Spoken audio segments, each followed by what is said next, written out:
तुम वहाँ नहीं जा रही हो जहाँ तुमने कहा तुम जा रही हो। मतलब मैं झूठ बोल रही हूँ? तुम झूठ नहीं बोल रही हो? हाँ, मैं झूठ बोल रही हूँ। तो फिर इस झूठ की कीमत चुकाने के लिए तैयार रहना। कीमत कौन वसूलेगा? वो जिससे मैं झूठ बोल रही हूँ या वो जिसके लिए मैं झूठ बोल रही हूँ? जिसे इस झूठ से ज़्यादा दर्द होगा या जिसके इरादे ज़्यादा भयंकर होंगे वो वसूलेगा कीमत। तुम्हें पता भी नहीं चलेगा किसने तुम्हें जाल में फंसाया, तुम कब फंसी और कितनी बड़ी कीमत चुकाई।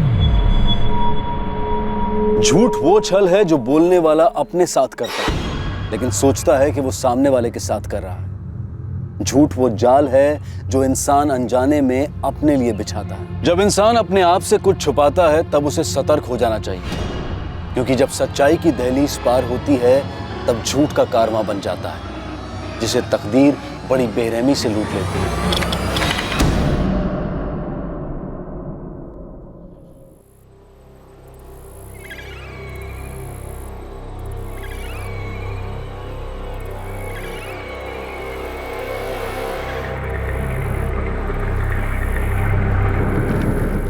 अरे तो कोई लेडीज लग रही है। हवलदार साहब, ये कौनो मर्डर का मामला है।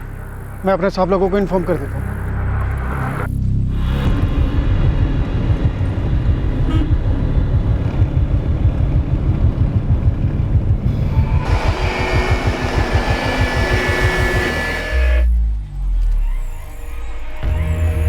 फिरोज सर यहीं कहीं आसपास छुपाया होगा, ढूंढो।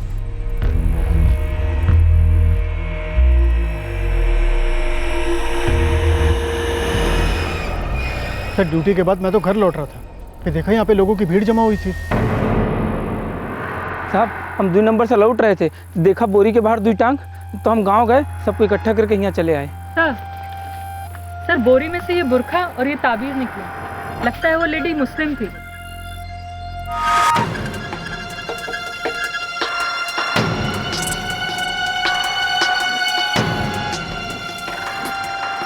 तुरंत फोन करके डाइवर्स यूनिट को बुला लो।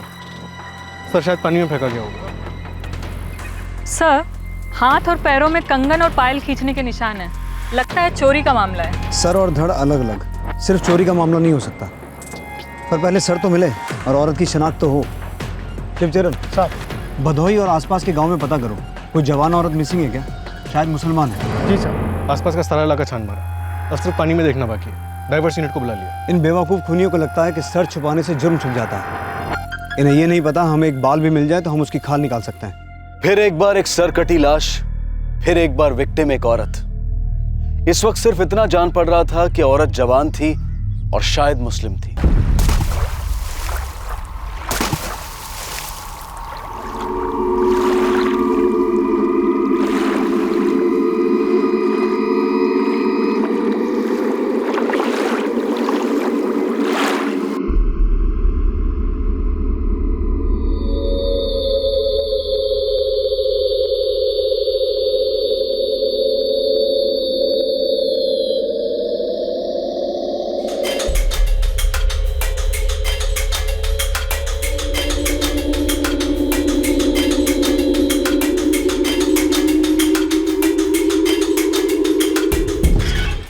सर नदी से तो कुछ भी नहीं मिला। गांव से कोई मिसिंग शिकायत? भदोही में तो कोई नहीं है सर।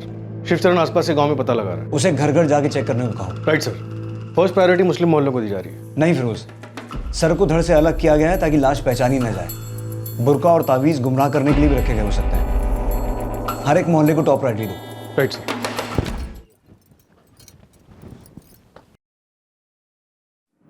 अरे सुनो, इधर आसपास से कोई जवान औरत गायब हुई है। क्यों? क्या हुआ? लाश मिली है नदी के पास से, मुसलमान जान पड़ती है। क्या हुआ साहब? किसकी लाश है? भाई पता होता तो यहाँ क्यों आते हम? कोई औरत है आपके मोहल्ले में जो रात को घर ना आई हो, गायब हो, भागी हो? नहीं साहब, मेरे ध्यान में तो कोई नहीं है। है कोई ऐसी? सुना है कोई? पता चले तो तुरंत बताना हमें। ठीक है साहब। नदी के सबसे नज़दीक जो घर है वो है इम्तियाज़ का। अब लाश को या पता वहीं पर फेंका हो या फिर किसी ने मार गिराया हो सकता है उसने कुछ देखा सुना हो। कौन है इम्तियाज? करता क्या है?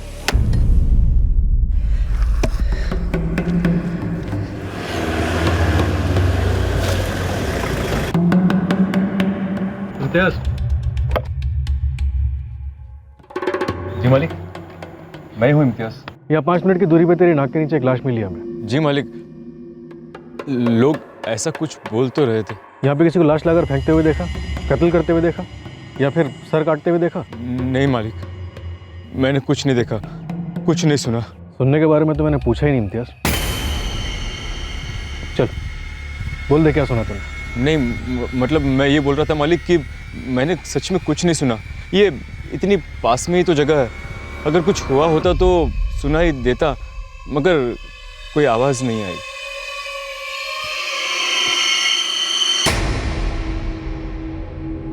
इस इम्तियाज के सारी डिटेल्स निकलवाओ शिवचरण। जी साहब। वैसे चेहरे का रंग उड़ गया था उसका। कुछ तो छुपा रहा है। वैसे कुल्हाड़ी देखी उसकी? बहुत तेज होती है साहब, एक ही फटके में डाल को पेट से अलग कर सकती है, और सर को धड़ से।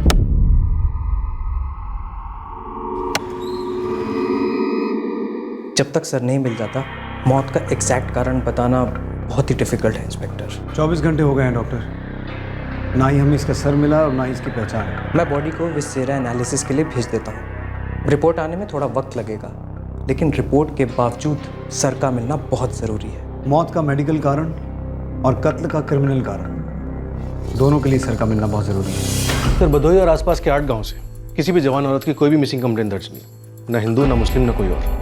फिरोज, ये औरत शायद बाहर की हो सकती है, लेकिन कातिल का इस इलाके से कोई ना कोई ताल्लुक ज़रूर है, वरना चुनकर भदोही की नदी क्यों?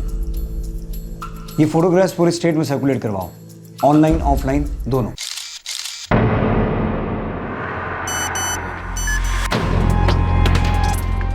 पुलिस अब ये मानकर चल रही थी कि पीड़ित शायद उस इलाके की रहने वाली नहीं थी, पर कत्ल के बाद उसकी लाश उनके एरिया में फेंकी गई थी, और इसी वजह से इन तस्वीरों का देश भर में सर्कुलेट होना जरूरी था, और वो हुआ। 6 मार्च 2016, पूरे 3 दिन बाद इस केस की पहली मूवमेंट रिकॉर्ड हुई। यह हलचल दरअसल एक हल्की कंपन सी थी, और वो भी भदोही उत्तर प्रदेश से कोसों मील दूर मुंबई में।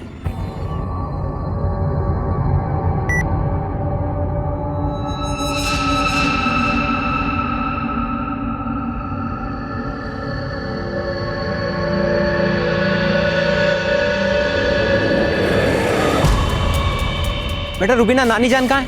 घर पे। सायरा खाला, खाला, सायरा खाला। अरे 1 मिनट रुक राशिद। खाला जल्दी आओ। अरे क्यों इतना गला फाड़ रहा है? खाला ये फोटो देखो, क्या दिखता है आपको? लाहौल वला कुव्वत, क्या क्या फोटो दिखाता है? देखो तो सही, क्या दिखता है आपको? अरे मुझे नहीं देखनी ऐसी खौफनाक तस्वीरें, कुछ भी दिखाता है। अल्लाह। अरे खाला ध्यान से देखो, क्या दिखता है आपको?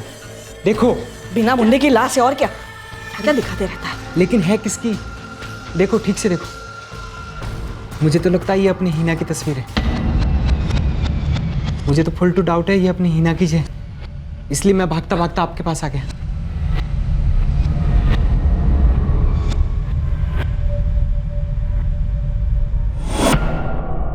सर हमारा गांव भदोही उत्तर प्रदेश में साहब, हमारा उधर फ्रेंड लोगों का ग्रुप है साहब, तो उधर की पुलिस ये फोटो डाली ऑनलाइन। आप भी भदोही के हैं? जी साहब, मेरे को समझ में नहीं आ रहा है कि मेरी बेटी हिना वहां पहुंची कैसे, और वो वहां क्यों जाएगी। सारा भी, आपने मिसिंग कंप्लेंट दर्ज करवाते वक्त कहा था कि आपकी बेटी हिना 1 मार्च को दरगाह पर गई थी दुआ के लिए।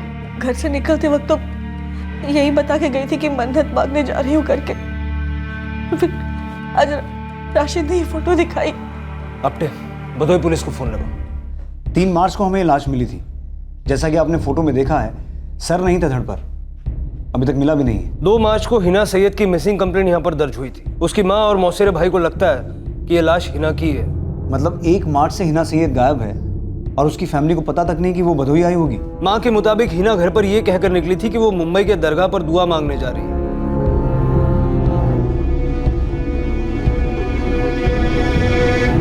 हिना कल घर से कितने बजे निकली थी? यही दोपहर को खाने के बाद 2-2:30 बजे। वो अपना फोन भी घर पे ही भूल गई थी। अम्मी, मैं दरगाह जाके आती हूँ। अरे ऐसा कैसे एकदम से? बस अम्मी, थोड़ा जी मचल रहा है, दरगाह जाके सुकून मिलता है मेरे को। जल्दी आ जाऊंगी। अम्मी मेरे लिए अफलातुन लाना। हाँ बच्चा, ज़रूर लाऊंगी। अल्लाह हाफिज़ अम्मी। 5 साढ़े 5 बज गए तो मुझे लगा कि अभी तक क्यों नहीं आई। मैंने उसको फोन लगाया मेरी मोबाइल से। नानी, मम्मी तो अपना फोन यहीं पे ही भूल गई।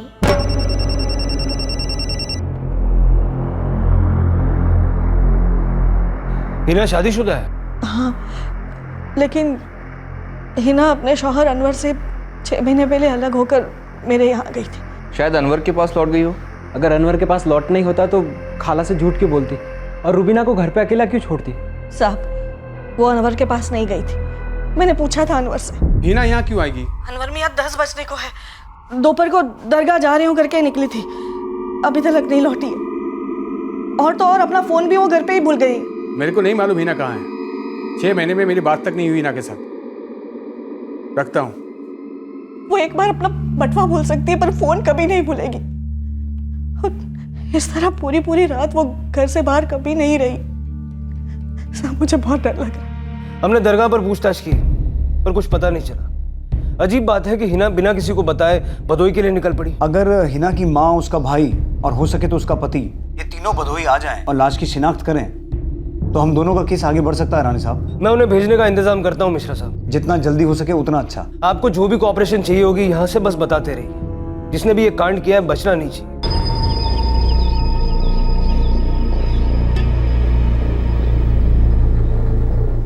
रुबीना की नानी जी, धक्का तो मुझे भी बैठा है सुनकर, लेकिन मैं वहां आकर क्या करूंगा?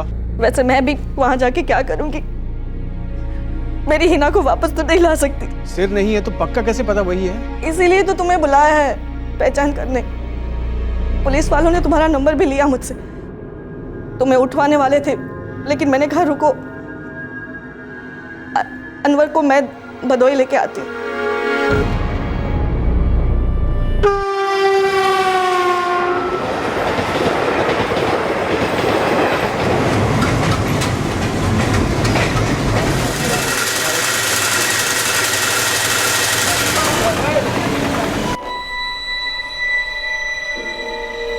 आइए।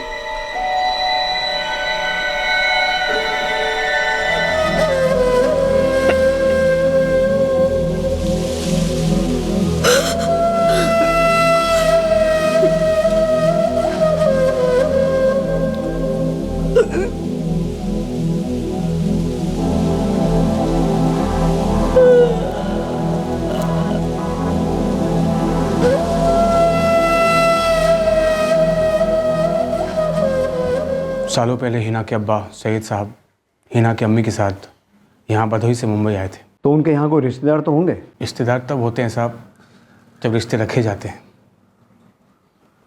मेरे हिसाब से यहाँ कोई नहीं उनका। अनवर, तुमने मुंबई पुलिस को बताया कि तुम्हारी हिना से ठीक से बात तक नहीं होती थी? हम दोनों पानी और तेल थे साहब। सोचा था रुबीना के पैदा होने के बाद हम दोनों के बीच की गर्मा गर्मी बंद होगी, लेकिन वो तो और बढ़ती गई। इसलिए 6 महीने पहले सोचा एक दूसरे को जानने समझने का वक्त देते हैं। हम अलग हो गए साहब। तो इन 6 महीनों में तुम एक बार भी नहीं मिले? एक फ़ोन भी नहीं? अपनी बेटी के लिए भी तुमने फ़ोन नहीं किया? नहीं किया साहब। पैदाइश से रुबीना को अपने से ही लिपट कर रखा है हिना ने। तो फिर रुबीना को अकेला छोड़कर दरगाह का बहाना बनाकर मुंबई से बदोही क्यों आई? ये साहब, ये दरगाह वाली बात मेरे को हजम ही नहीं हो रही साहब। कोई तो है वहाँ मुंबई में या फिर यहाँ बदोही में जो हिना को मुंबई से बदोही लेकर आया। जिंदा या मुर्दा ये पता लगाना बाकी है। मेरे को कुछ समझ भी नहीं आ रहा साहब। ये अनवर, तुम्हें कुछ दिन यहाँ रुकना पड़ेगा। अरे साहब, नौकरी पेशा वाला आदमी हूँ, नौकरी से निकाले 2-4 दिन की बात है। अगर ज़रूरत पड़ेगी तो तुम्हारे फैक्ट्री मालिक से हम बात करेंगे।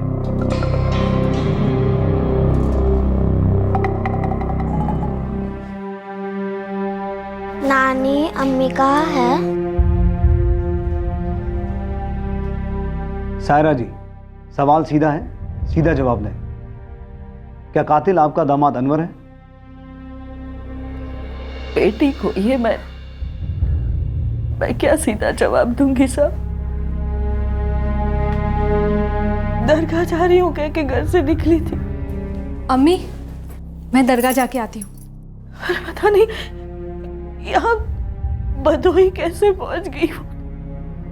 क्यों क्यों आई थी वो यहाँ? लाश पर से हमें कोई गहने नहीं मिले। क्या हिना ने कुछ पहने थे? वो बिना चूड़ियां, पायल, हार पहन घर से निकलती नहीं थी।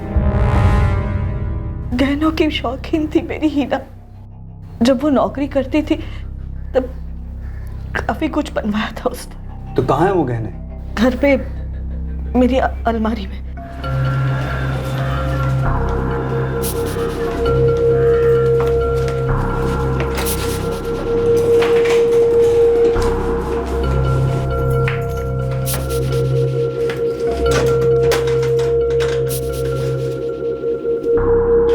सर, राशिद ने चेक करके फोन किया, गहने अलमारी में नहीं है। लगता है हिना ने आपसे झूठ कहा। उसका दरगाह जाने का कोई प्लान था ही नहीं। वो घर से कहीं और जाने के लिए निकली थी।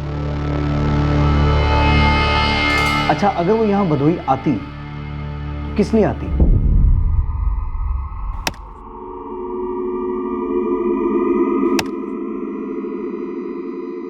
भैया एक बनारसी सादा कतरी सुपारी। चलो एक टाइम मान लेती हूँ वो मुझसे झूठ बोल सकती, पर वो अपनी बिना को अकेले छोड़कर कहीं नहीं जा सकती। खून में लिख कर दे सकती हूँ मैं। हो सकता है यहाँ भदोही किसी से मिलने आई हो, किसी काम से। ना हम इस जगह के काम के हैं, ना ये जगह हमारे काम की।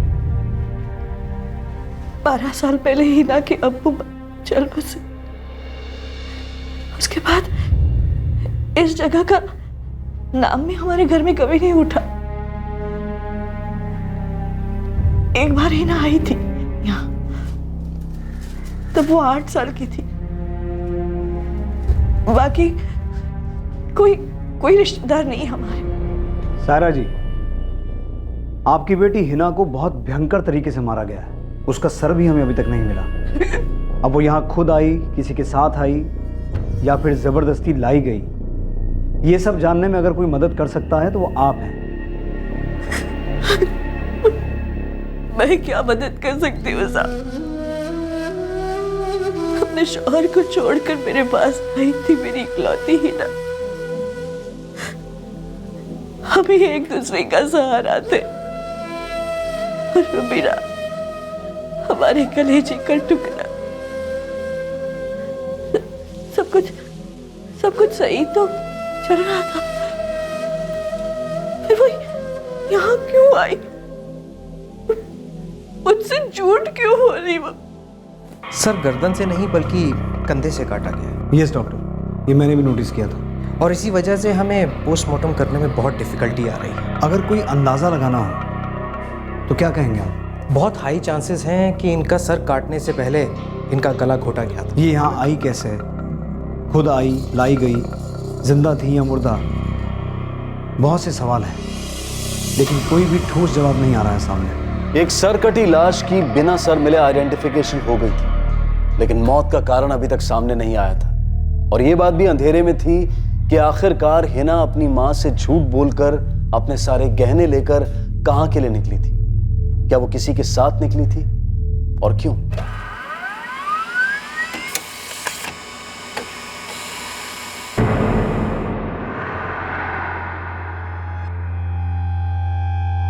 हिना और उसका पति अनवर, इन दोनों के कॉल रिकॉर्ड्स हमने उसी दिन स्कैन किए थे जिस दिन मिसिंग कंप्लेंट दर्ज हुई थी। हम अनवर को 3 बार क्वेश्चन कर चुके हैं, लेकिन वो वही राग अलाप रहा है। कुछ मिल नहीं रहा उसके खिलाफ। मुझे लगता है ये सब हिना का ही किया करा है। घर से सारे जेवर ले लिए, घर पे झूठ बोला, और वो जो सेल फोन भूल गई थी, मुझे नहीं लगता वो भूल गई थी, जानबूझ के घर पे छोड़ के गई थी। शायद ये उसी का प्लान था, खुद का बनाया हुआ, लेकिन जिसे कोई और कातिल जानता था।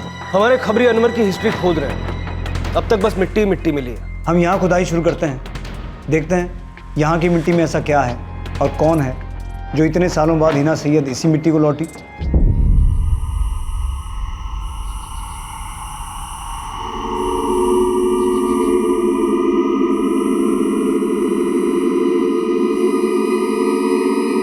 सर, हो सकता है हिना ने अपनी मां से झूठ बोला, शायद उसकी लाइफ में कोई और। उसकी लाइफ में बेटी भी तो थी फिरोज। क्राइम हो, अफेयर हो, आज तक हमने ऐसी कितनी औरतें देखी जो अपने बच्चे को उसके हाल पर छोड़कर अपनी मर्जी से किसी और के साथ चली गई हो। सर, शायद वो वापस आने वाली हो, शायद उसे लगा हो कि ये सब कुछ समझने के लिए उसकी बेटी काफी छोटी है। कितनी बार वही सवालों का जवाब दूं सर? इस बार सवाल अलग है। हिना का किसी के साथ कोई चक्कर था?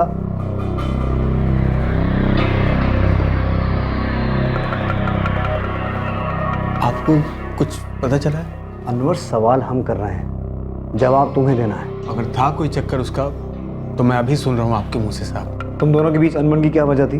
उसे मेरी कमाई कम पड़ती थी साहब। वो कमाना चाहती थी और मैं चाहता था वो घर संभाले। बस यही मुद्दा था साहब। रिश्तों में धूप छाव चलते रहते हैं, लेकिन हमेशा ये चक्कर वाला मामला मैंने आज तक कभी इस पर शक नहीं किया साहब। या तो अनवर अच्छी एक्टिंग करता है या फिर अच्छा आदमी है। सर, अच्छा आदमी तो अपने आप को हर कोई समझता है। हाँ, इस केस में अनवर इनोसेंट लग रहा है, इसे मुंबई वापस भेज सकते हैं। तो फिर दोषी जो भी है उसे अपने बंदोही में ढूंढना होगा, वो यहीं का होना चाहिए। सर, सारा सैयद का कहना है कि हिना यहाँ पर सिर्फ एक बार आई थी जब वो 8 साल की थी। उसके अलावा उसका यहाँ से कोई ताल्लुक नहीं। हो सकता है कि कातिल भी मुंबई का ही हो और उसका यहाँ से कोई ताल्लुक हो।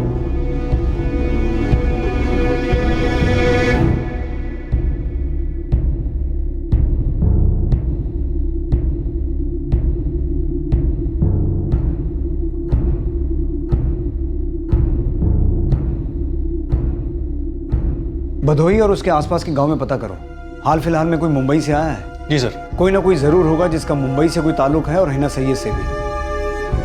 ये केस खत्म नहीं होगा, लेकिन शुरू मुंबई में हुआ है, पक्का वहीं का कोई कनेक्शन है। पुलिस घास के बोरे में सुई ढूंढने निकली थी, इस उम्मीद से कि सुराग की सुई उस शख्स की तरफ इशारा करेगी जो मुंबई, भदोही और हिना को एक ही धागे में सी गया था। अनुमान लगाया जा रहा था कि वो शख्स हिना सैयद को करीब से जानता था, और यह भी मुमकिन था कि हिना अपने कातिल से पूरी तरह अनजान थी। शक की सुई आखिरकार हल्की सी हिली। साहब, जहाँ तक मुझे पता चला है 2 मार्च को वो मुंबई से यहाँ आया था। पान की दुकान पर पान भी खाया था उसने। तो अभी कहाँ है वो? सुना है मुंबई रिटर्न हो गया 4 दिन पहले। 8 मार्च को? जी साहब। कौन है ये मुनीर कुरैशी? मुंबई में काम करता है सर। उसकी बीवी राबिया यहीं भदोही में रहती है।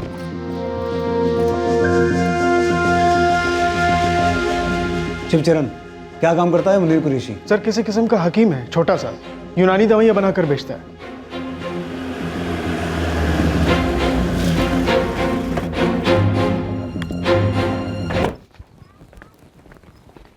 राबिया, तुम्हारे शौहर मुनीर कुरैशी का है? वो बाहर गए हैं। बाहर मतलब नदी के पास? जी नहीं, वो मेरा मतलब है वो मुंबई गए हैं। नंबर दो उसका।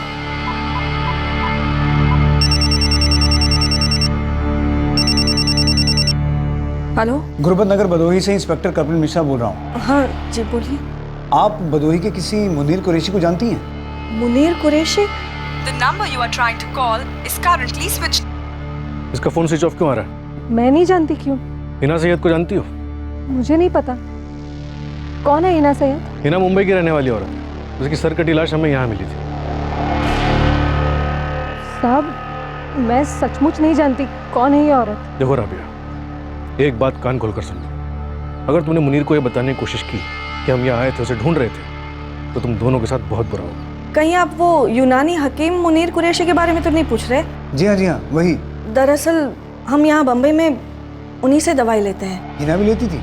रुबीना के लिए हिना उन्हीं से इलाज करवाती थी। उसकी बीवी यहाँ भदोही में रहती है? हाँ, जानती हूँ, राबिया नाम है उसका।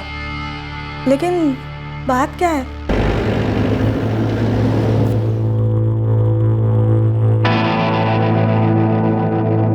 सारा सैयद का कहना है कि वो मुनीर और राबिया कुरैशी को अच्छी तरह से जानती है। और सर, राबिया का कहना है कि ना वो हिना को जानती है और ना ही उसकी फैमिली को। सर, अंधेरे में तीर चलाया और सीधा निशाने पर लग गया। अभी घेरते हैं इस मुनीर कुरैशी को।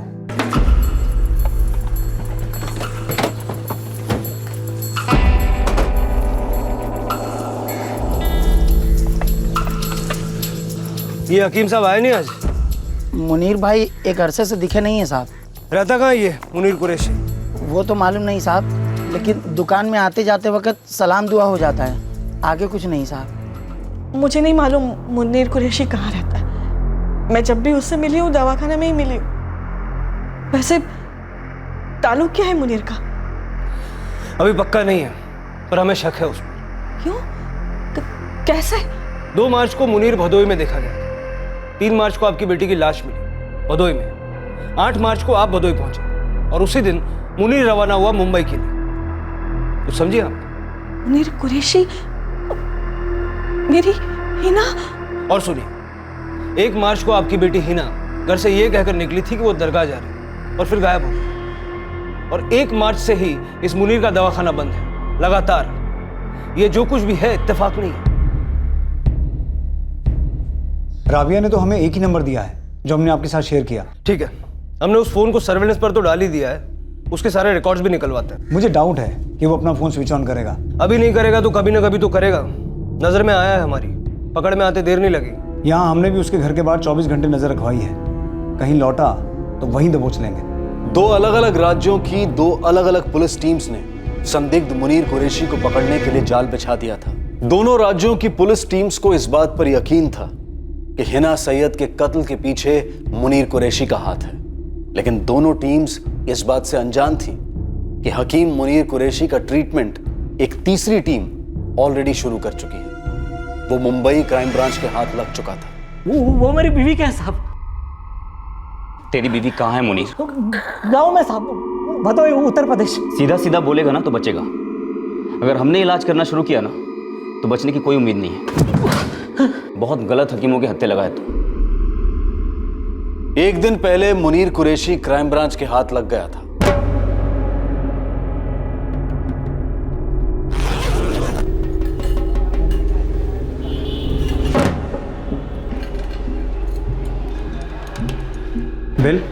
बिल तो नहीं है। गोविंद, इन सबको तोल के लेकर आओ और तुम भी इनके साथ अंदर चले जाओ। सीसीटीवी लगाए, सामने सामने ऐसे माल को नहीं खरीद सकते। ठीक है।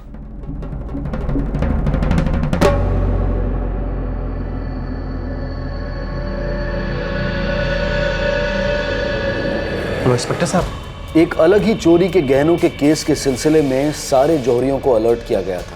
मुनीर उसके पास जेवर बेचने आया था और उस सतर्क जौहरी ने क्राइम ब्रांच को खबर कर दी और क्राइम ब्रांच ने मुनीर को अपनी कस्टडी में ले लिया था। यकीन कीजिए साहब, मैं सच कह रहा हूँ।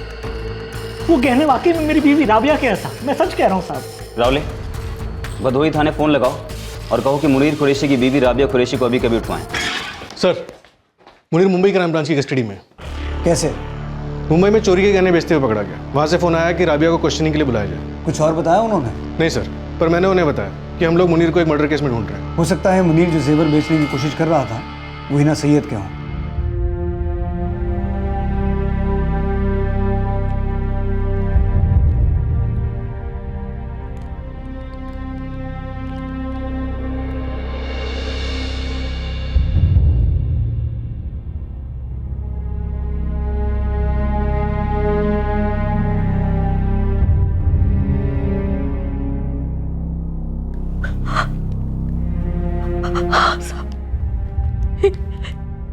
मेरी हिना के ही गहने हैं। ये गहने हमें मुनीर कुरैशी के पास से बरामद हुए। मतलब उसी ने मेरी बेटी का मर्डर किया? मत मारो, खुदा के लिए मत मारो। बताता हूँ साहब। रावले, मुझे नहीं मालूम साहब, मुझे सच में कुछ नहीं मालूम। देखो राबिया बेगम, वहां मुंबई में तुम्हारे शौहर का गुलकंद, काढ़ा और न जाने क्या क्या बनाया जा रहा होगा मुंबई क्राइम ब्रांच के हाथों। उन्हें बचा लीजिए साहब, खुदा के लिए उन्हें बचा लीजिए। उसे छोड़ो, अपने आप को बचाओ और सब कुछ सच सच बता दो। और इस गलतफहमी में मत रहना कि जनानियों की कुटाई नहीं होती। सैंपल दिखाओ मोहतरमा को।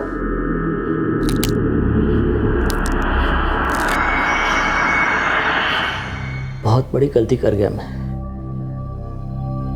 दहलीज पार कर गया। पहेलियां मत बुझा और सीधे सीधे बात कर, वरना हमारे डंडे बोलेंगे फिर। साहब, हिना सचमुच अपना घर छोड़कर मेरे पास आई थी, लेकिन वो ऐसा कोई कदम उठाएगी ये मैंने सपने में भी नहीं सोचा था।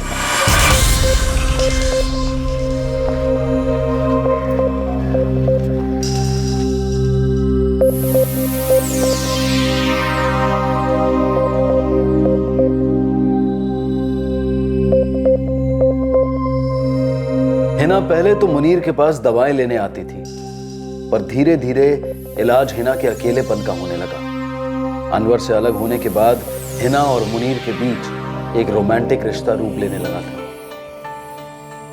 दिन बीतते गए, मुलाकातें बंद दरवाजों के बाहर होने लगी। मोहब्बत की सुलगती आंच बढ़ती गई। रिश्ते को अब नाम और दर्जा देने की बात आ गई। हकीम साहब, आपने अपनी बेगम राबिया से बात की? साहब वो हर रोज वही एक सवाल करती थी, तो मैंने उसे टालने के लिए बोल दिया कि मैंने अपनी पहली बीवी राबिया से दूसरा निकाह करने की इजाज़त ले ली है। मुनीर ने अपने इस हिना वाले चक्कर के बारे में मुझे कभी कुछ नहीं बताया साहब, और साले बेशरम ने उसे अपनी दूसरी बीवी बनाने के लिए हाँ भी कह दिया। हिना, तुम सामने से चल के राबिया से बात कर लो ना एक बार। वैसे तुम्हारी तसल्ली के लिए बता दो कि मैंने उससे बात कर रखी है और उसे इजाज़त दे दी। वहीं भदोई में बाकायदा उसकी नज़र के सामने निकाह करेंगे, फिर मुंबई लौटेंगे और एक साथ रहेंगे। हाँ, कुछ महीने तुम्हारे साथ, कुछ महीने उसके साथ। मैं राबिया का घर उजाड़ना नहीं चाहती मुनीर, बस निकाह के बाद ये रुबीना के साथ कोई बदसलूकी ना। जान है वो मेरी। राबिया बहुत समझदार है और बड़े दिल वाली। बस तुम ज़रा समझदारी से काम लेना, ठीक है? किसी को बताना नहीं कि तुम ऐसा भदोई चल रही हो, ठीक है? मतलब निकाह के बाद सबको इतला कर देंगे, दावत देंगे, ठीक है? इरादे तो तुम्हारे पहले से ही गलत थे मुनीर। साहब मैं खुद बुरा फंसा था साहब। मुझे समझ में नहीं आ रहा था मैं करूँ तो क्या करूँ। इसलिए उसका कत्ल कर दिया। और तू फंसा वसा नहीं था, तू उसको फंसा रहा था। मुनीर ने मुझे जब इस बारे में बताया, मेरी तो पैरों तले जमीन खिसक गई साहब। जमीन के साथ साथ जमीर भी खिसक गया नहीं? और इतने भयंकर कांड में तुम भागीदार बन गई राबिया?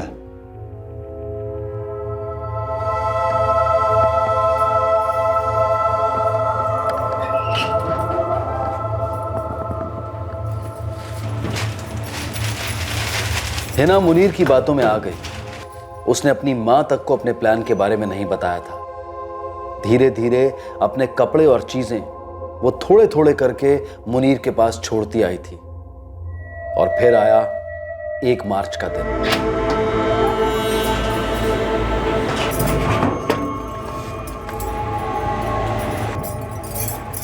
हिना किसी दरगाह पर नहीं जा रही थी। हिना ने जानबूझकर अपना फोन घर पर छोड़ा था। हिना अपनी नई जिंदगी झूठ की नींव पर खड़ी करने जा रही थी। अम्मी, मैं दरगाह जाके आती हूँ।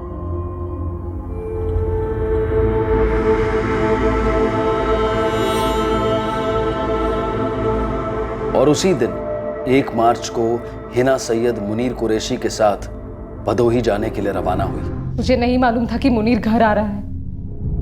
मैंने तो दरवाजा खोला और दंग रह गई।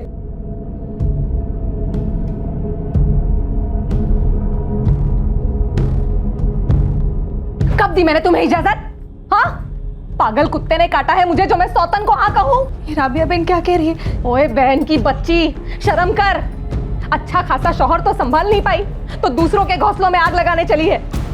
एक बच्ची की माँ है ना तू, उसे भी यही पैतरे सिखाएगी? झूठ बोला मुझे, धोखा दिया।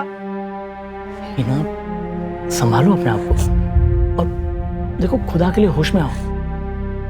हिना, इस वक्त राबिया बहुत गुस्से में है, इसलिए वो क्या बके जा रही हो खुद नहीं जानती, लेकिन इंशाल्लाह बाद में मान जाएगी और सब कुछ ठीक हो जाएगा। यकीन करो मेरा। तुमने उसे भी धोखा दिया है मुनीर। अगर मैं उसकी जगह होती तो ऐसे ही पेश आती। अरे मेरी जान, तुम उसकी जगह होती तो मैं दूसरी करता ही क्यों? कल सुबह के पहले ये औरत ना इस घर में होनी चाहिए और ना तुम्हारी जिंदगी में, कह देती हूँ मैं, वरना मैं काट डालूंगी इसे। काटने वाटने की बात तो यूं ही गुस्से में बोल दी थी साहब, मेरा ऐसा कोई इरादा नहीं था। हाँ, तुम तो दूध में धुली फरिश्ता हो, तो फिर शैतान कौन है? अकेला मुनीर? गलती हो गई साहब, दिल में लालच छा गया था। दिल विल का तो छोड़ दे मुनीर, तेरे गंदे दिमाग में साजिश छा गई थी। सही कह रही हो, बिल्कुल सही कह रही हो तुम। काट ही डालते सारी को। क्या? देखो राबिया, मेरी बात पे गौर करो। वो किसी को बिना बोले बताए मेरे साथ यहाँ आई है,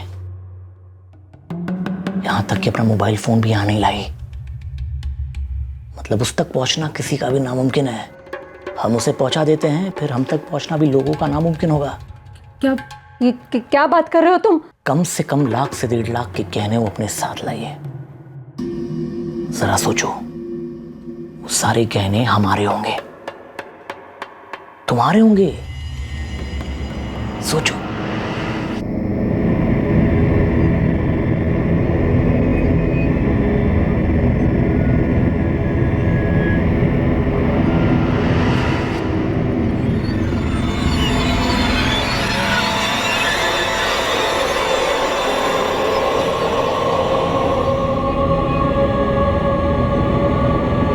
हिना को इस बात का जरा भी अंदाजा नहीं था कि मुनीर का उससे शादी करने का कोई इरादा नहीं था।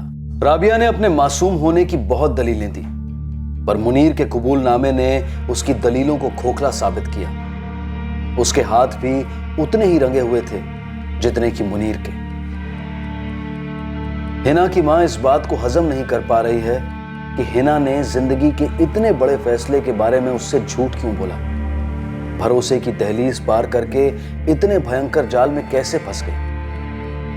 हिना से अलग होने के बावजूद हिना की हत्या ने अनवर को झकझोर कर रख दिया था।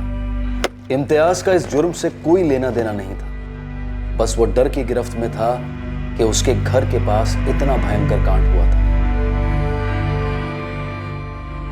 मुनीर और राबिया को आईपीसी की धारा 302 के तहत हत्या के लिए, धारा 201 के तहत सबूत मिटाने के लिए, 394 के तहत चोरी के उद्देश्य से किसी को नुकसान पहुंचाने के लिए और धारा 411 के तहत चोरी का सामान अपने पास बेईमानी से रखने के लिए गिरफ्तार किया गया है। चार्जशीट फाइल हो चुकी है, लेकिन मुकदमा अभी तक शुरू नहीं हुआ है। मुनीर की बताई हुई जगह से हिना का कटा हुआ सर बरामद हुआ। जाहिर सी बात है कि वो काफी बुरी तरह से गल चुका था। हिना दुर्भाग्यवश एक झूठे प्यार के झांसे में अंधी हुई और अपने कातिल पर भरोसा कर बैठी, और उससे सच्चा प्यार करने वाली अपनी मां पर उसने भरोसा नहीं किया, उससे झूठ बोला। हिना ने एक झूठ बोला था ये सोचकर कि आखिर में सब ठीक होगा, पर उसे मालूम नहीं था कि वो खुद अनेकों झूठ का शिकार थी। और पढ़ बेटा, और पढ़, तो कोई भी एग्जाम पास हो सकती है, वो भी अच्छे नंबर के साथ। यही टाइम है बेटा। रनवे जितना स्मूथ होगा, करियर का उतना ही स्मूथ टेक ऑफ होगा। और जब तू आसमान में उड़ेगी तो ये सारी मेहनत कितनी मीठी लगेगी। पर इस वक्त 100% फोकस चाहिए। सब कुछ भुला दो, ओनली स्टडीज। आज जितना फोकस करोगी, आने वाला कल उतना ही साफ नजर आएगा बेटा। Focus, concentration, competition, scholarship, parents का नाम, कॉन्फिडेंस, पे पैकेज, सक्सेस ही सक्सेस, सक्सेस, सक्सेस, सक्सेस। ज्यादातर इंसान हर वक्त एक सफल, उज्जवल और सुरक्षित भविष्य की खोज में होता है। उसे विरासत में एक जीवन मंत्र मिलता है, अपने आज का बलिदान दो, कल स्वर्ग मिलेगा। आज मेहनत की मिसाल बनो तो कल तरक्की की मिसाल कहलाओगे। लेकिन अगर कोई युवा इस खोज के बोझ तले दबकर यह मानने लगे कि सुनहरा कल सिर्फ एक मिथ्या है, तो इस खोज के बोझ के कभी हम शिकार थे और आज हमारे बच्चे उस शिकंजे में फंसे हुए हैं। और हर पीढ़ी के साथ ये बोझ दुगना तिगुना बढ़ता रहा है। इसलिए बेहद जरूरी हो जाता है कि माता पिता हमेशा सतर्क रहें, ताकि वो किसी बच्चे पर पढ़ाई के प्रेशर में उसके अंदर एम्बिशन की भावना को ही ना खत्म कर दें।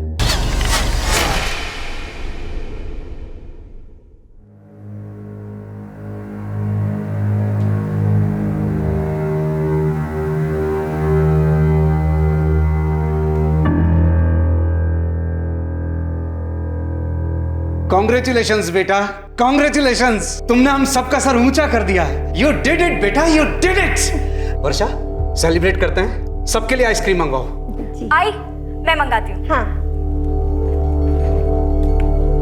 अनीता बेटा, जिस कंपनी में तुम्हारी प्लेसमेंट हुई है ना, वो स्टॉक एक्सचेंज में धूम मचा रही है। तुम्हें जॉब नहीं मिली है बेटा, तुम्हें पंख मिले हैं, पंख। लेकिन वो सब फाइनल एग्जाम्स के बाद। अभी एग्जाम्स में ना इतने अच्छे नंबर लेकर आना कि कंपनी सीधा तुम्हें डबल प्रमोशन दे दे। और हाँ बेटा, तुम्हें पंख जरूर मिले हैं, लेकिन उन्हें बहुत सावधानी से खोलना होगा। कॉर्पोरेट सेक्टर में first impression is the only impression.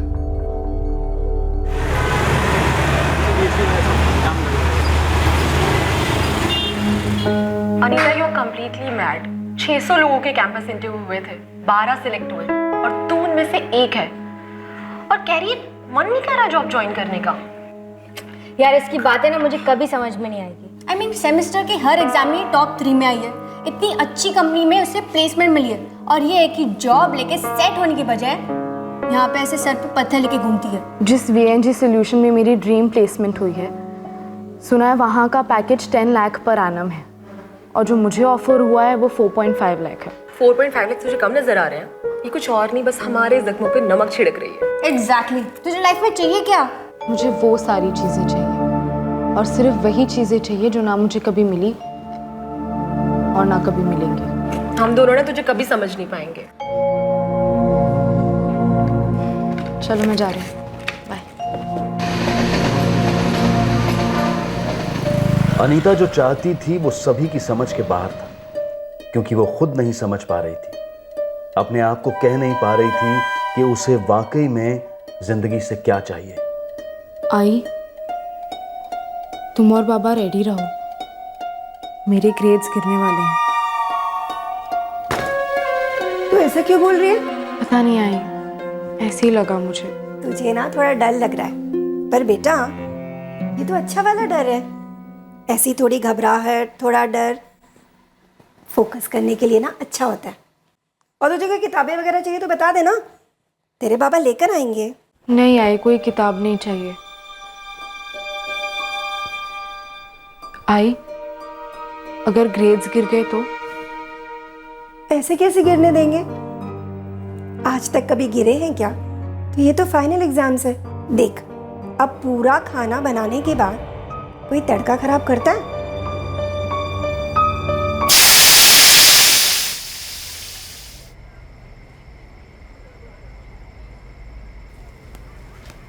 ताई, आपको किसके साथ कंपेयर करते थे आई बाबा?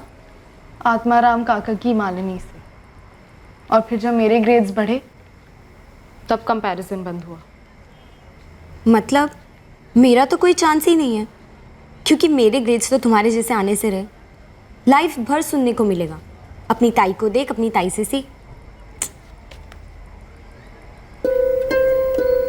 तेरी ताई ने देखने या सीखने लायक अब तक कुछ नहीं किया अर्चना।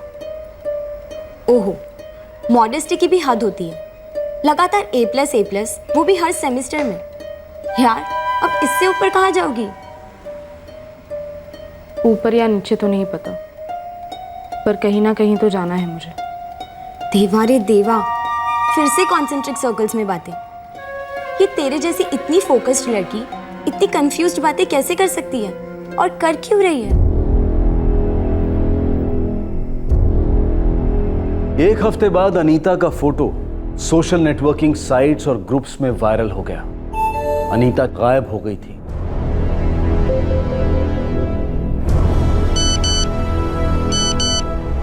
जिस दिन अनीता गायब हुई, किसी को जरा सा भी अंदेशा नहीं था कि उसके दिमाग में ऐसा कुछ चल रहा है। उसे नासिक जाना था एक फैमिली फंक्शन के लिए, लेकिन वो वहां पहुंची ही नहीं।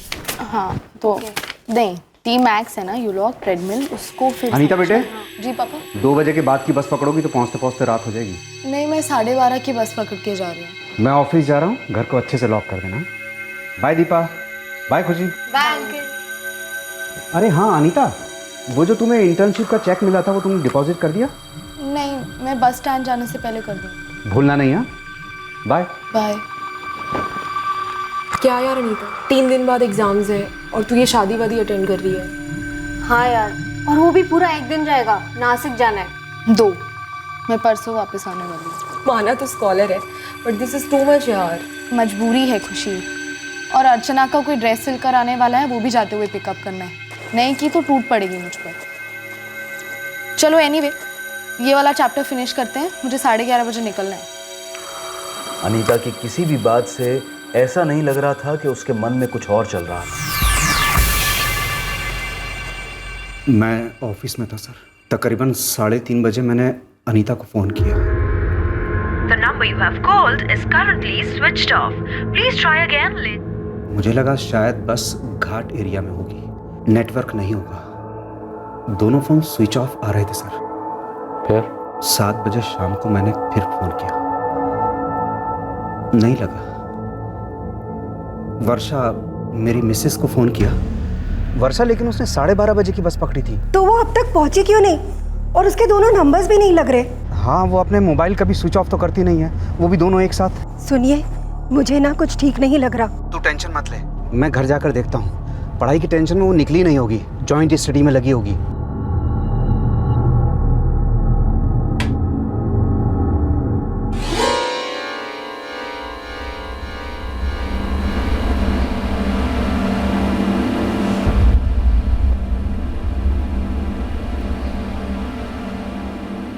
दोनों फोन शुरू तो हुए सर, लेकिन क्या रही थी? लेकिन उन दोनों में सिग्नल नहीं था सर। तब मुझे पता चला कि उनमें सिम कार्ड ही नहीं थे।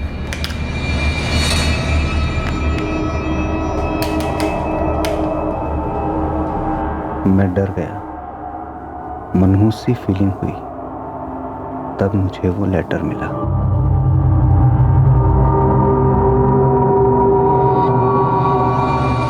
आई, बाबा, अर्चना, मैं थक चुकी हूँ। मुझे नहीं मालूम मुझे क्या चाहिए। मैं जा रही हूँ अपनी मर्जी से। प्लीज़ मुझे ढूंढने की कोशिश मत करना। मैं अब कभी नहीं मिलूंगी।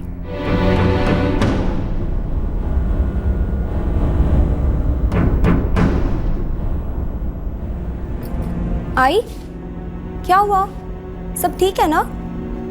और ताई आई क्यों नहीं अब तक?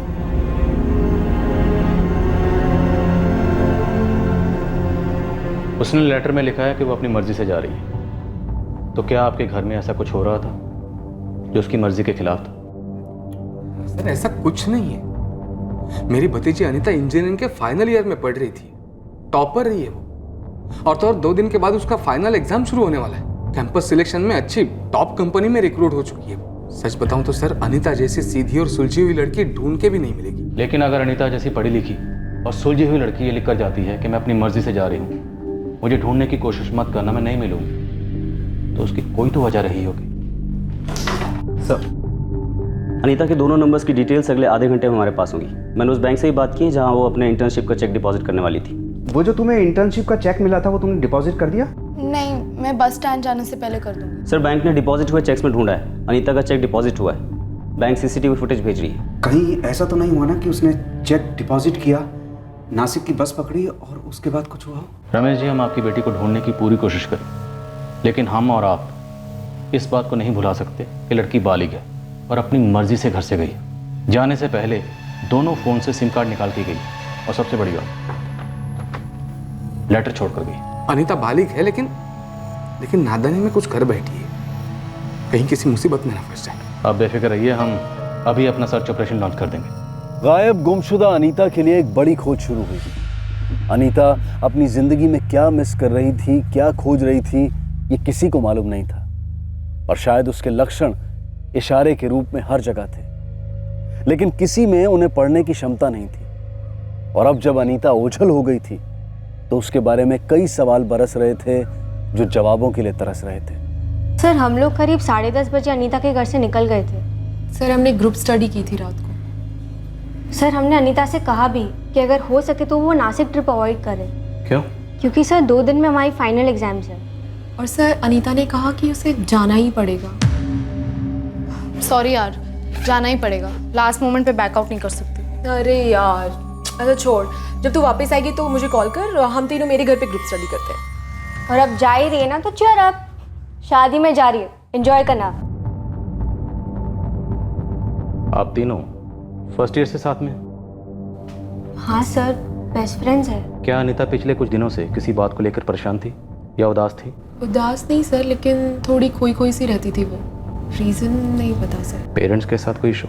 नहीं सर, अंकल और आंटी तो उसे बहुत प्यार करते हैं। तो कोई ऐसा है जो उसे प्यार नहीं करता था, या उसे प्यार करता था लेकिन ये किसी और से प्यार करती थी? You mean boyfriend? या नहीं सर, जहाँ तक हमें पता है अनीता का किसी भी लड़के के साथ कोई चक्कर वक्कर नहीं था।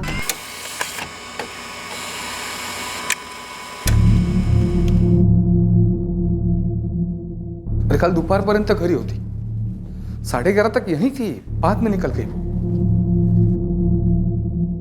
अर्चना, तुझे कोई हिंट दी थी तेरी ताई ने? नहीं बाबा, ताई तो मेरी रिसेप्शन वाली ड्रेस लेकर आने वाली थी। अचानक क्या हो गया उसे? मुझसे कुछ कहा था उसने। ऐसे भागने वाली बात नहीं थी, पर इतने सालों में फाइनल एग्जाम्स में कम मार्क्स आने का डर लग रहा था उसे। परसों रात ही उसने मुझसे बात की थी। और तुम मुझे अब बता रही हो?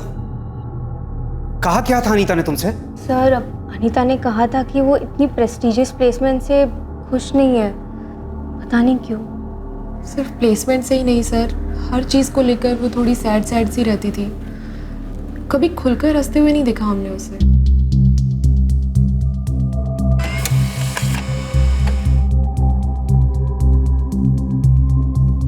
ये लड़की 11:45 पर बैंक में चेक जमा करवाने गई। Yes sir. सर एक बात और, अनीता के दोनों नंबर्स के फ़ोन रिकॉर्ड्स आए हैं और दोनों में मुझे एक बात खटक रही है। क्या?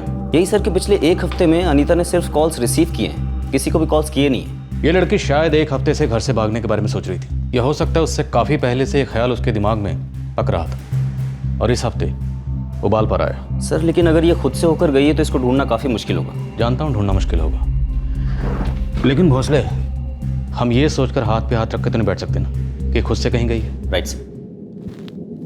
अनीता महज 22 साल की है, एक तरह से बच्ची ही है। अभी तक उसने बहुत ही प्रोटेक्टेड और शेल्टर्ड लाइफ जी है। कुछ है जो उसे परेशान कर रहा है, जिसकी वजह से उसने ये कदम उठाया। हमें उसे जल्द से जल्द खोजना होगा। सर लेकिन इस बात की क्या गारंटी है कि वो फिर से नहीं भाग जाएगी? पहले मिले तो ये तो पता चले कि वो घर से क्यों भागी है, क्या खोजने के लिए निकली है वो। ऐसा कुछ नहीं है जो अनीता को परेशान कर रहा था। रमेश जी, हमने अनीता के फ्रेंड से बात की है।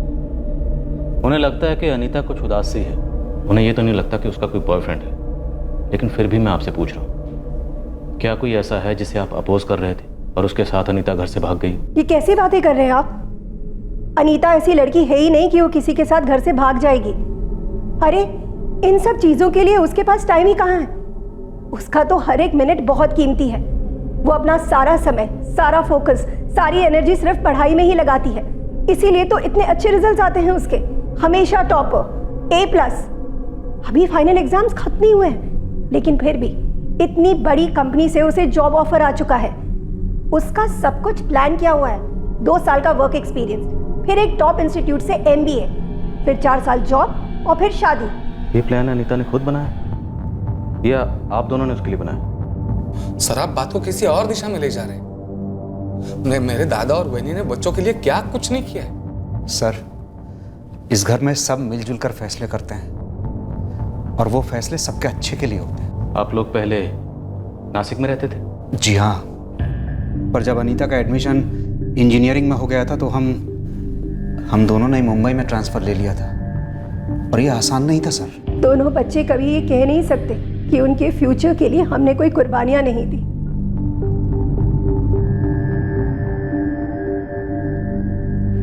अर्चना, तुम अपनी बहन के साथ रूम शेयर करती हो ना?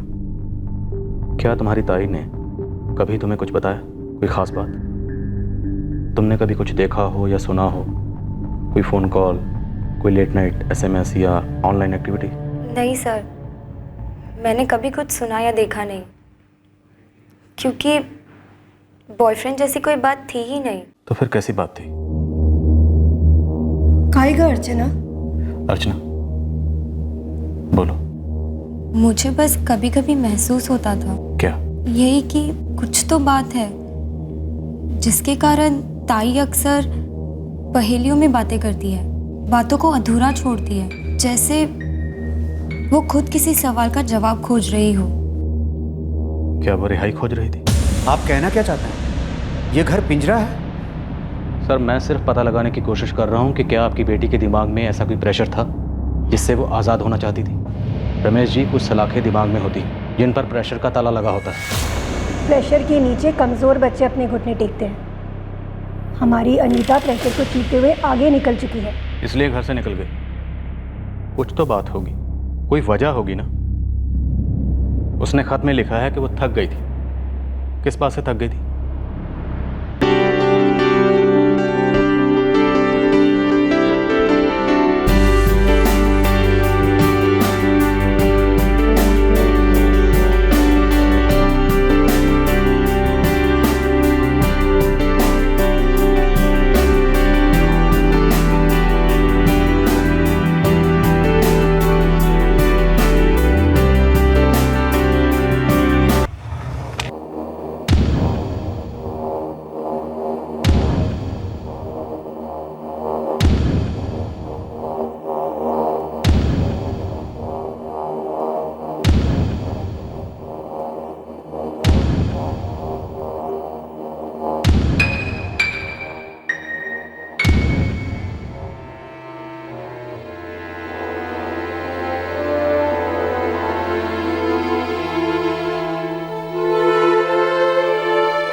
भोसले, लड़की अपनी मर्जी से घर से गई है, शायद अपनी मर्जी से जीना चाहती है। राइट सर, लेकिन जैसे आप ही ने कहा था लड़की अभी नादान है, उसने दुनिया देखी नहीं है, कहीं रास्ता ना भटक जाए।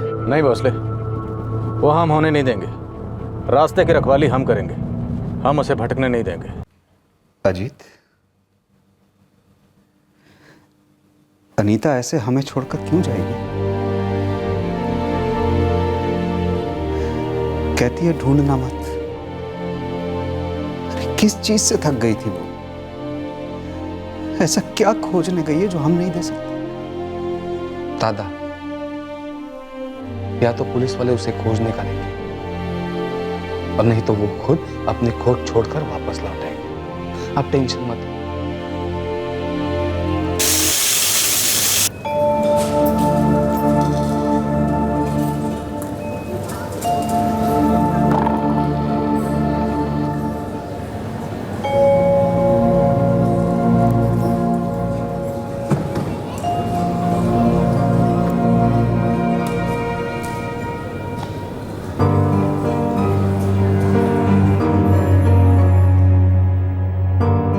ये तुम्हारा फर्स्ट जॉब होगा, राइट?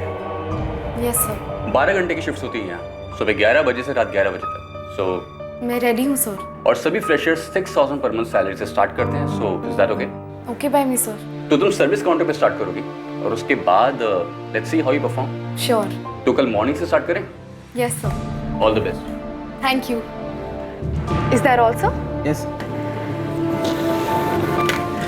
2 मिनट लगेंगे, प्लीज हैव। ओके।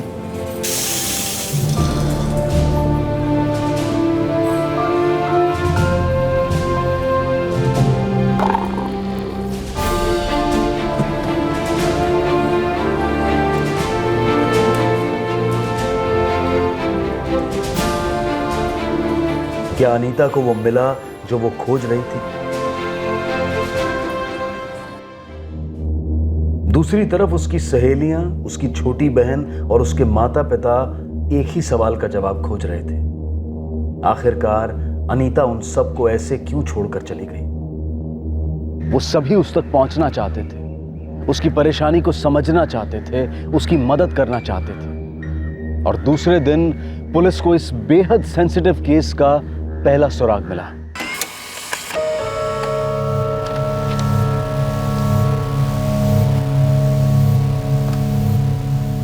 सर, ये ट्रांजैक्शन 2 दिन पहले हुआ था। आपने कहा था कि अनीता चाफेकर के अकाउंट पर टैब रखो, इसलिए हमने निकलवा के आपको भेजा। ये एटीएम ट्रांजैक्शंस अहमदाबाद में हुए हैं। इस एटीएम के एग्जैक्ट लोकेशन चाहिए मुझे और वहाँ की सीसीटीवी फुटेज भी। सर, मैं आज ही हमारे अहमदाबाद ब्रांच मैनेजर से बात करता हूँ और आपको ये फुटेज जल्द से जल्द दिलवाने की कोशिश करता हूँ। 2 दिन पहले अनीता ने अहमदाबाद के एक एटीएम से 2500 रुपये विड्रॉ किए। आप लोगों का अहमदाबाद से कोई कनेक्शन है? नहीं, अहमदाबाद में तो हमारा कोई नहीं है।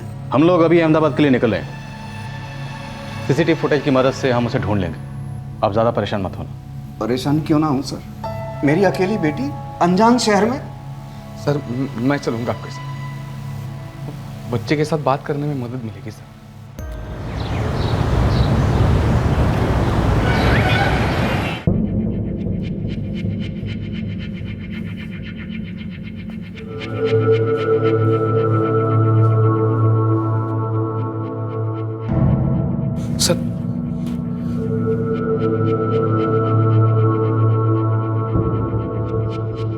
ये टीम सीजी रोड पर है।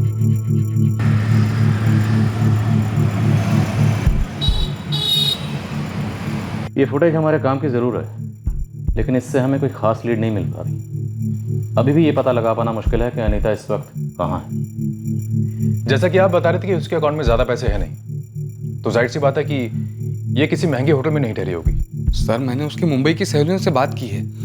उनका भी कोई फ्रेंड अहमदाबाद से बिलोंग नहीं करता है, ना ही किसी का कोई कनेक्शन है अहमदाबाद से। नहीं अंकल, हमारा कोई भी फ्रेंड वहाँ से नहीं है, ना ही किसी का कोई कनेक्शन है जहाँ तक हमें पता है। और कभी अनीता ने मेंशन ही नहीं किया अहमदाबाद जाने के बारे में। तो वो अहमदाबाद में कर क्या रही है और वहाँ रह कहाँ रही होगी? यहाँ के सभी लॉजेस और छोटे होटल्स में हमारा अच्छा नेटवर्क है, मैं सब जगह पता करवाता हूँ। हालांकि हमें आइडिया है नहीं कि ये लड़की इस समय अहमदाबाद में ही है या कहीं और चली गई। शुरुआत करते हैं। आई एम श्योर कोई ना कोई लीड जरूर मिलेगी। इस फोटो की कॉपीज बनाकर यहाँ के बाकी पुलिस स्टेशन और जितनी जगह हो सके हमको भेजनी होगी। सोलंकी, इस फोटो की कॉपीज बनाओ और पूरे इलाके में शेयर करो, और तुम खुद इसे लेकर सीजी रोड जाओ। ये लड़की आखिरी बार वहाँ के एटीएम पर स्पॉट हुई। ये लड़की मुंबई की है, अनीता नाम है इसका। जी सर। सिविल में जाओ।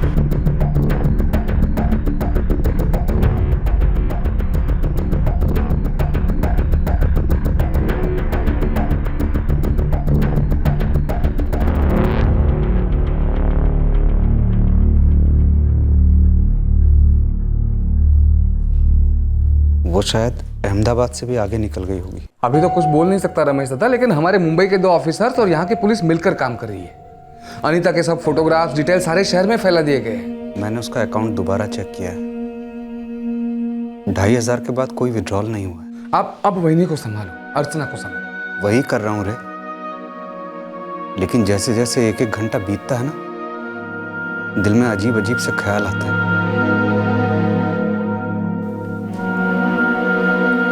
अभी आया।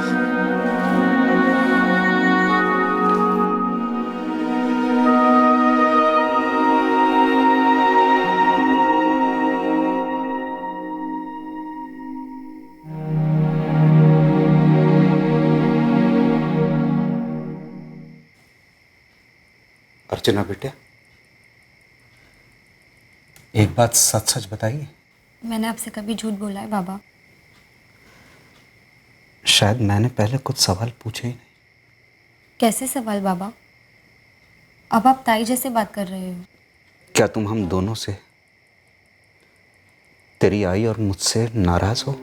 नहीं बाबा, नाराज कशाला होणार मी? किसी भी कारण बता, थोड़ा भी कुछ हमने किया नहीं किया, बोला नहीं बोला, तुम पर कुछ लादा या ज्यादा स्ट्रिक्ट बने? कुछ भी बेटा, खुल के बोल।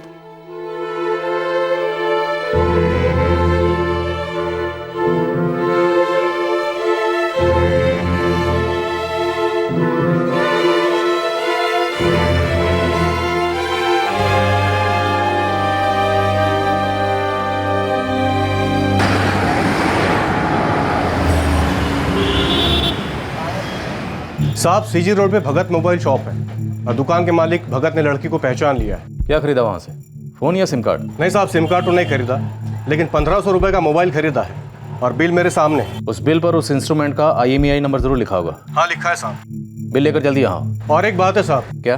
दुकान के मालिक ने दुकान के बाहर CCTV लगा रखा और मैंने उस दिन का सारा फुटेज उसको ट्रांसफर करने को बोला है। जल्दी लेकर आओ यहाँ। सर ये रहा बिल। सोलंकी, और जल्दी नहीं हो सकता? सर मोबाइल कंपनी से कहा है कि ये बहुत अर्जेंट केस, लेकिन जवाब आने में 2 से 2.5 घंटे लग जाएंगे IMEI ट्रैकिंग के लिए।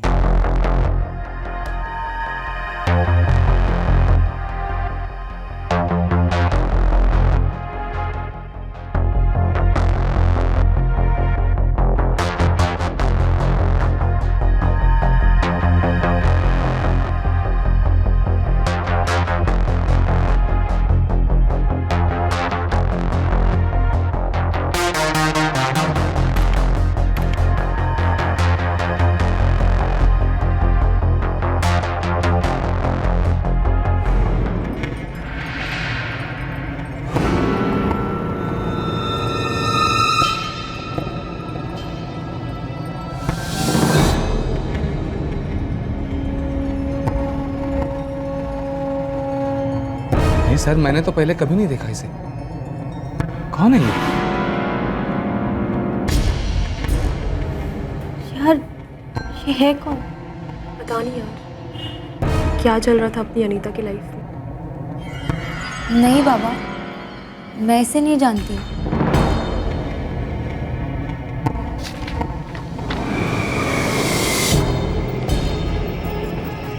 महेश बंसाली नाम है सर। बाइक उसी के नाम पर रजिस्टर्ड है। एड्रेस, फोन नंबर सब है फॉर्म पर। फोन करते हैं।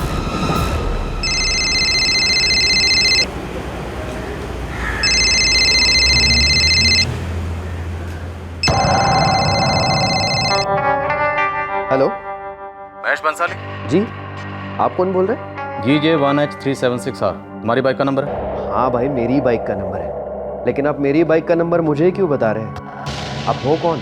PI सुभाष वाघ, मुंबई से स्पेशल तुम्हारे लिए यहाँ आया हूँ। सर मैंने क्या किया है सर? अब तो जो करना है वो हम करेंगे। तुम्हारे घर से Sathipur police station by bike 15 मिनट लगेंगे। हम वेट कर रहे हैं। कौन है लड़की? इसका नाम अनीता है सर। अनीता क्या? सरनेम नहीं मालूम। इस वक्त कहाँ है? सर वो अपने हॉस्टल में होगी। इसे घर से भगाने में तुम्हारा हाथ है? नो सर, मैं उसको जानता तक नहीं। जानते नहीं तो तुम्हारे बाइक पर बैठकर गई कैसे वो? देखिए सर, ये सब क्या है मुझे नहीं पता। मैं तो बस उसकी हेल्प कर रहा था। कैसी हेल्प? वो रहने के लिए जगह ढूंढ रही थी।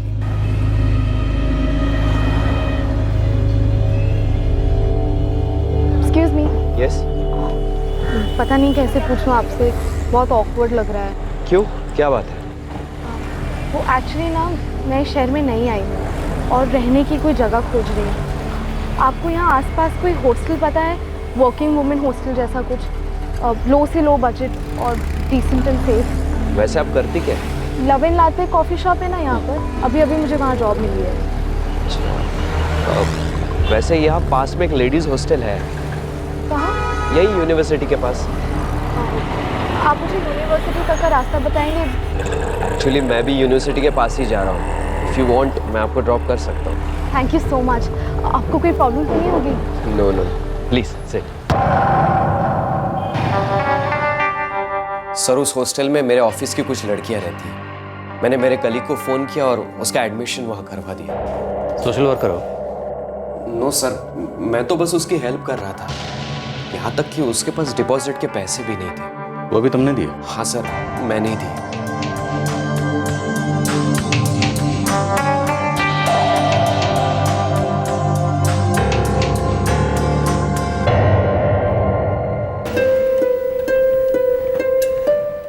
आपकी फ्रेंड के रेफरेंस से रूम तो मिल गया, रेंट भी अफोर्डेबल है, पर एक प्रॉब्लम है। ये ना 5000 रुपीज़ एडवांस मांग रही है। मैंने इसे बोला कि मेरी सैलरी इस मंथ के एंड में आएगी, तो वो मान ही नहीं रही। वैसे तुम आई कहाँ से हो? घर से मंगा सकती हो? नहीं, देखिए मैं आपको बहुत परेशान कर रही हूँ। आप कोई और जगह जानते हो ऐसी ही, पर नो एडवांस? सॉरी, मुझे ऐसी कोई और जगह तो नहीं पता। अब हाँ, लेकिन एक काम कर सकते हैं। तुम्हें अगर 5000 लोन चाहिए तो मैं दे सकता हूँ। आप लेकिन मंथ एंड तक तुम्हें रिटर्न करना होगा। ओके? देखिए सर, मुझे बस इतना मालूम है कि उसका नाम अनीता है और वो उस हॉस्टल में रहती है, और सीजी रोड के पास जो love and latte coffee shop है वहाँ वो जॉब करती है। तो उस वक्त 5000 रुपये कैश थे तुम्हारे पास? नो सर, मैं वहाँ से एटीएम गया और एटीएम से पैसे विड्रॉ करके जाकर उसको दे दिए। उसके बाद ना ही मैं उसको मिला और ना ही मैंने उसको कभी फ़ोन किया। सर मेरे पास उसका नंबर है।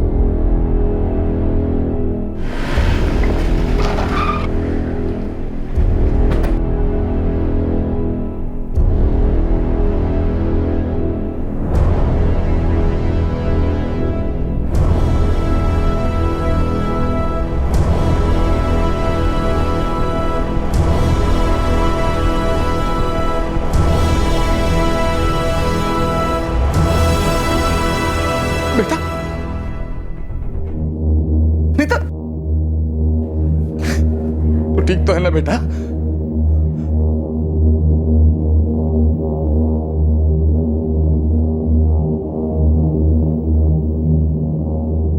I'm really sorry. हम सब ने आपको गलत समझा। नो प्रॉब्लम सर, मैं समझ सकता हूँ कि ज़माना कितना गलत चल रहा है। आजकल बिना किसी मतलब के कोई किसी की हेल्प नहीं करता। शक तो हो गई। Well done. Thank you sir. Sir मैं अभी निकल सकता हूँ, ऑफिस के लिए सॉलिड लेट हो रहा हूँ। श्योर। महेश। हाँ सर। मैं आपका फ़ोन नंबर और एड्रेस अनीता के घर वालों को दे दूंगा। आपके 5000 आपके पास जल्द पहुंच जाएंगे। नहीं सर, पैसों की वैसे जल्दबाजी नहीं है। बस खुशी तो इस बात की है कि उसके घर वाले उसको मिलकर बहुत खुश होंगे। घर से भागी हुई लड़की लौटेगी, और वो भी सही सलामत। महेश, अनीता के घर लौटने में आपका बहुत बड़ा हाथ है। हम सब की तरफ से थैंक यू वेरी मच।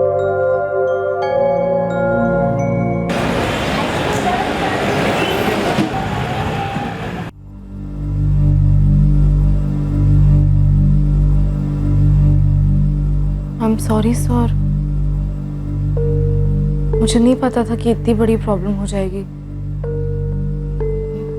मैं तो साफ साफ लिख के गई थी कि मैं अपनी मर्जी से जा रही हूँ। जो कि किसी को साफ समझ में नहीं आया, क्योंकि शायद तुम ही साफ नहीं जानती थी कि तुम घर छोड़कर क्यों जा रही हो। सर मुझे ब्रेक चाहिए था। ब्रेक? लेकिन तुमने तो खत में साफ साफ लिखा था कि तुम हमेशा हमेशा के लिए घर छोड़कर जा रही हो। तुम्हें ढूंढने की कोशिश ना की जाए, तुम्हें आज़ादी चाहिए थी, फ्रीडम। फ्रीडम वो क्या होता है सर? तो मैंने कभी महसूस ही नहीं किया। मुझे तो सिर्फ प्रेशर पता है। नॉन स्टॉप पढ़ाई करो, अच्छे मार्क्स लाओ और जीना पोस्टपोन कर दो ताकि फ्यूचर सिक्योर हो। लेकिन फ्यूचर और सिक्योर का तो 36 का आंकड़ा है। जब तक आप फ्यूचर में पहुंचते हो, फ्यूचर ही नहीं रहता ना। फिर आप सैक्रिफाइस करते हो, जीना छोड़ देते हो। मैं बहुत थक गई थी इन सब चीज़ों से, और साथ साथ डर भी गई थी कि प्रेशर निगल लेगा मुझे, मेरे ग्रेड्स नीचे गिर जाएंगे और जो जॉब ऑफर हुई है वो भी मेरे हाथ से निकल जाएगी। और अगर मिल भी गई तो मैं निभा नहीं पाऊंगी। मैं बहुत कंफ्यूज हो गई थी सर। तुम घर से क्यों भागी? क्योंकि मैं जीना चाहती थी सर, नॉर्मल लोगों की तरह। नॉर्मल चीज़ें करना चाहती थी। रेगुलर जॉब करो, सेव करो, खर्च करो, मूवी देखो, मॉल में जाओ, कुछ खरीदो या कुछ ना खरीदो, लॉन्ग वॉक पर जाओ, कभी कभी थोड़ी देर के लिए कुछ ना सोचो, कुछ ना करो, बस उस मोमेंट को जियो।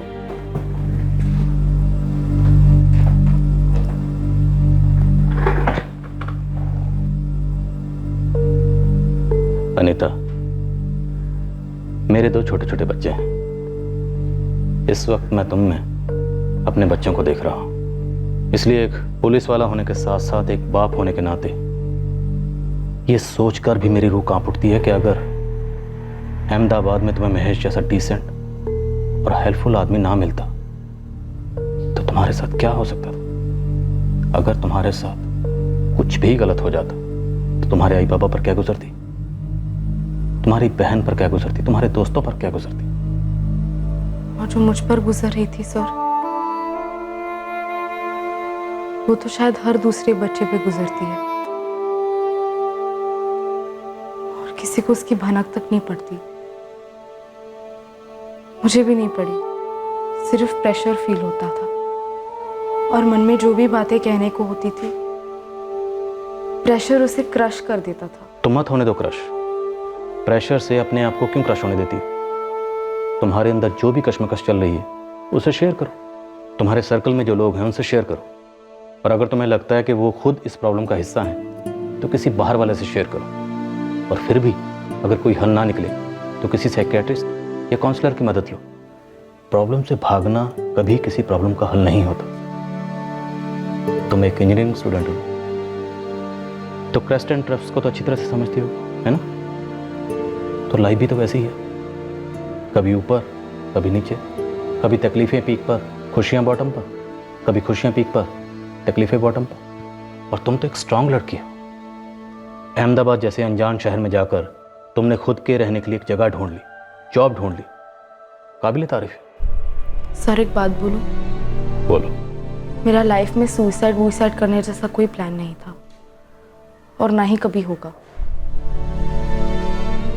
मैं तो बस एक नॉर्मल बैलेंस्ड जीने वाली लाइफ चाहती हूँ।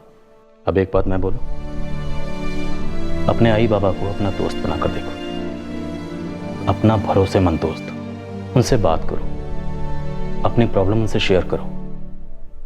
हर प्रॉब्लम का कोई ना कोई सोल्यूशन जरूर होता है। और रही गलतियों की बात, तो गलतियां तो हम सब करते हैं ना। इनफैक्ट एक गलती को सुधारने के बाद दूसरी गलती कर सकते हैं। ये भी क्रस्ट एंड ट्रप्स की तरह ही है ना, जिसे मैनेजेबल रेंज में रखा जा सकता है ना।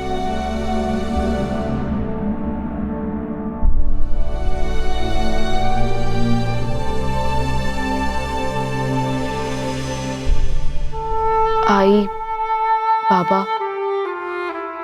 अर्चना, अजीत काका, I'm really sorry। प्लीज मुझे माफ कर दीजिए। सॉरी तो हम भी हैं बेटा, हमें माफ कर दो। अब से हम एक दूसरे को और बेहतर समझने की कोशिश तो कर ही सकते हैं ना।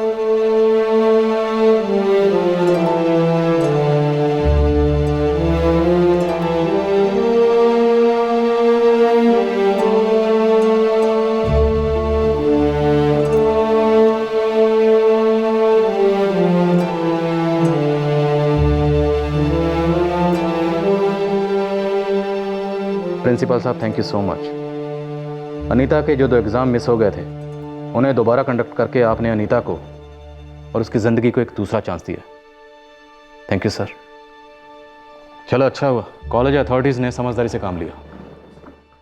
हो सकता है इस बार अनीता के ऑल ओवर ग्रेड्स कम आए, लेकिन आगे चल के ज़िंदगी के एग्ज़ाम में अनीता डिस्टिंक्शन में पास होगी।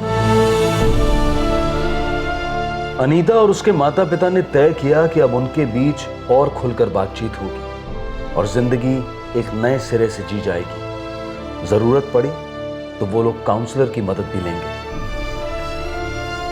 माँ बाप हमेशा अपने बच्चों का भला चाहते हैं, बेस्ट चाहते हैं उनके लिए, लेकिन माँ बाप की ये चाहत, ये महत्वाकांक्षा कभी कभी एक प्रेशर का हथौड़ा बनकर बच्चों पर गरज पड़ता है। क्या हम बच्चे को बेस्ट दे रहे हैं? क्या बच्चा अपना बेस्ट कर रहा है?